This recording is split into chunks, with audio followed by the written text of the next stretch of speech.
Hello বন্ধুরা, দেখো সেজে গুজে রেডি হয়ে গেছি জামাই ষষ্ঠী যাবো বলে। তো বন্ধুরা গুড মর্নিং। দেখো পুরো রেডি। তোমরা সবাই কেমন আছো? আশা করছি তোমরা সবাই খুব ভালো আছো, আর আমরাও সবাই খুব ভালো আছি। আজকে হচ্ছে রবিবার তো জামাই ষষ্ঠী। তো এদিকে গুছিয়ে গেছি রেডি, আর জামাই ষষ্ঠী বলে শাড়ি পরলাম, নইলে এতটা দূর রাস্তা শাড়ি পরে যেতাম না, খুবই বিরক্ত লাগতো। আর সোনা পাপাকে পাঞ্জাবি পরিয়েছি, দেখেছো। তারপরে এই বেরিয়ে গিয়ে দেখো গাড়িতে উঠে গেছি, আর অনেকটা রাস্তা যেতে হবে। কি অবস্থা, একটা গাড়ি কিন্তু পাল্টানো হয়ে গেছে, আমাদের অবস্থা নাজেহাল হয়ে গেছে। আর তোমাদের দাদাভাই সামনে বসেছে এই যে, আর আমরা সব পিছনে। আর চারিদিকে জামাই আর মেয়ে ভিড়ভাট্টার মধ্যে আমরাও যাচ্ছি। জামাই ষষ্ঠী একটা আনন্দের দিন, তো সবাই মিলে আনন্দ করো। ব্লগটা দেখো, তোমাদেরও ভালো লাগবে, আর তোমাদের জামাই ষষ্ঠীর ব্লগ দেখে আমাদেরও ভালো লাগবে। তো বন্ধুরা দেখো, তারপরে চলে এসেছি, মা এসছে রাস্তার মধ্যেখানে, ছেলে দৌড়ে দৌড়ে চলে যাচ্ছে, আর আম লিচু মিষ্টি সব মায়ের হাতে দিয়ে দিয়েছে। তো এদিকে আমরা এখন যাই ভিতরের দিকে, গিয়ে একটু অনেকটা রাস্তার জার্নি করে এসেছি না, মেয়েকে আর ছেলেকে কিছু খাইয়ে টাবিয়ে নিই, তারপরে আবার ব্লগ শুরু করবো। কেন অনেক সকালে বেরানো হয়েছে, অনেকটা রাস্তা তো আমাদের, তাও সকালে তোমাদের দাদাভাই গিয়ে কাজের ওখানে প্রেজেন্ট দিয়ে এসছে। তো দেখো বন্ধুরা, মাদের ঘরে ঢুকে গেছি, মা আর আমার গোপুসোনাকে নিয়ে এসেছি বাড়ি থেকে। এই দেখো আমার মাদের ঘর, মারা এই ঘরটা সবে রং করেছে, কেমন হয়েছে কমেন্ট করে জানিও। আর মাদের এখন সবে নতুন ঘর হয়েছে।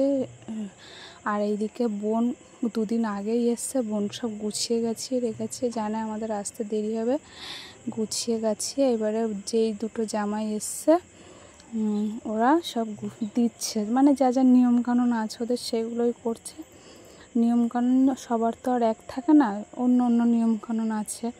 তো আমাদের যা যা নিয়মকানুনগুলো আছে ভিডিওর সাথে তোমরা সেটা দেখতে পাবে, আর আমার মা সেই নিয়মকানুনগুলো করবে, কেন ঠাকুমা যা যা শিখিয়েছে মাকে, মা সেইভাবেই করে। তো দেখো আমার বরের তো অবস্থা খারাপ, গরমে পুরো ঘেমে নিয়ে একাকার। আর বরের কোলে ওর বোনের ছেলে বসে গেছে উঠে। ওর বাবা আসলে ও দুদিন আগে এসছে বললাম, ওর বাবাকে দুদিন দেখতে পাইনি তাই। আর আমার ছেলে তো জামা প্যান্ট খুলে চাড্ডি পরে ঘুরছে, কেন ওর খুব বাজেই এসছে, জামা প্যান্ট খুলে হাত মুখ ধুয়ে দিয়েছি। তো বন্ধুরা আমার ভিডিও তোমরা দেখতে থাকো, আর যারা যারা সাবস্ক্রাইব করোনি প্লিজ একটু সাবস্ক্রাইব করে দাও। আর আমার ছেলে দেখো, ওর বাবার গরম লাগছে বলে হাত পাকা দিয়ে হাওয়া করছে। আসলে প্রদীপ জ্বলছে না, প্রদীপটা যদি নিভে যায় তাই পাখাটা একটু বন্ধ করা হয়েছে।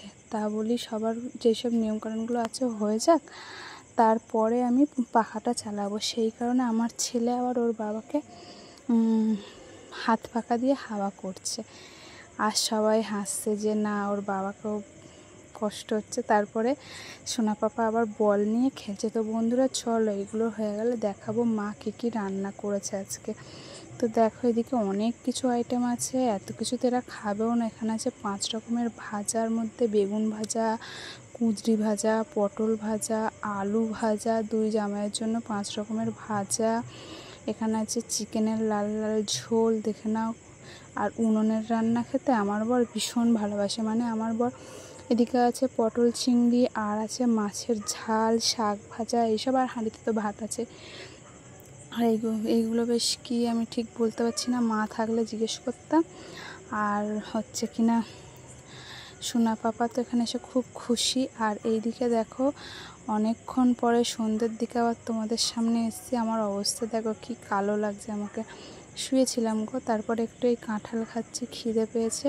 আর মা আর বোন এইদিকে শুয়ে আছে। তো এইদিকে আমি এদিকে কাঁঠাল 2-3টে মতন খাবো, কাকি দিয়ে গেছে, কাকিদের গাছের কাঁঠাল, খেতেও খুব সুন্দর।